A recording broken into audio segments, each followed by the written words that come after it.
Hi guys, this is podcast videocast web dev business and I'm your host Bovilas.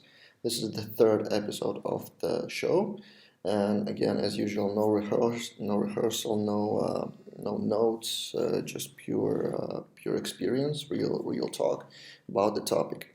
And the topic of the day is growing your team. Whatever it is a team of freelancers, remote team, is it in-house office team of your agency, whatever it is, I want to warn you to be careful about the growth. In general, business growth seems to be, well, natural, good thing and awesome. It's nice, it's awesome to grow, which means more money, more clients, growing the profit as well.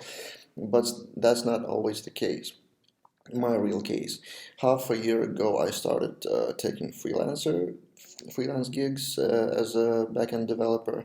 Then, when I didn't have enough time, I invited my friend to join the so-called team, and then we started getting more and more clients. And half a year later, now I have a team of 5 people, and now moving from the coding to more managing and sales role, so to speak. So yeah, 5 people on the team, and now I have responsibility for them. Like I have to bring them projects, bring them work, bring new clients, because otherwise, well, two things might happen: they might leave, or they don't leave, but then you suffer financially. You have to pay salaries to people and afford them. And not only that, when you take on board a new person, a new developer, a new team member, whoever it is, you are also becoming responsible not only for them but their families eventually. Like a person might have a wife and 2 children, and if you don't pay them on time or enough, then their life suffer. So my point is, be careful and really know that you need another person on your team.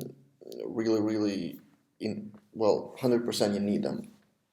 Otherwise, don't hire, don't expand until you really need to expand, until you're maximized on any time limits, constraint, and stuff like that.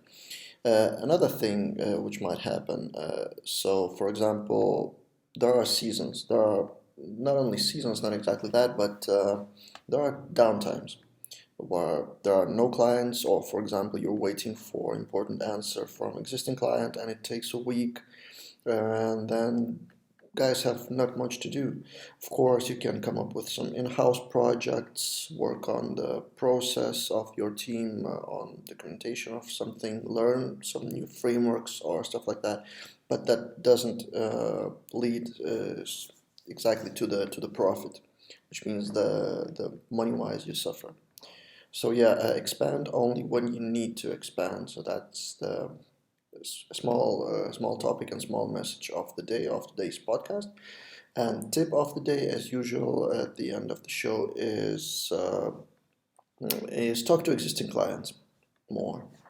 Uh, the usual mistakes of mistake of freelancer and agencies are to finish the project with a client and then run somewhere to find new clients. But that's hard. I mean, it's much harder to find a new client, and not only find, to convince them to work with you, to gain trust, to gain the relationship, to build relationship, to find the right client. It's much harder than to talk to existing client, whether they have more plans on the existing project to work with you, or maybe they know someone who might consider hiring you, or maybe they have an idea for a new project, new gig, whatever it is. Just keep talking, keep in touch with existing clients, and even if nothing comes up from the spot, then you can contact them in a while, in a month, or in a couple of months. Just say hi, how are you doing, how's your project that we built together.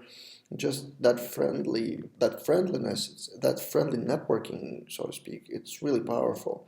I've been listening to a podcast the other day. I don't remember what it's called, but the person was talking about the CRM system for himself, that he's built, and he's contacting every day someone from that list, really limited list of people that he's worked with before, or really close prospect lead, if you can call it this way. So contact someone every day or every few days. Just make it a routine. Make it a routine to talk to existing clients about potential new gigs, and it's much more powerful than going somewhere to sell your services.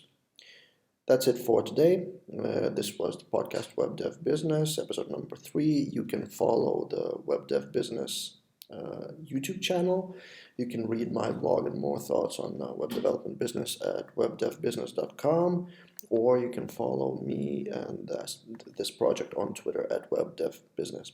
See you guys next time.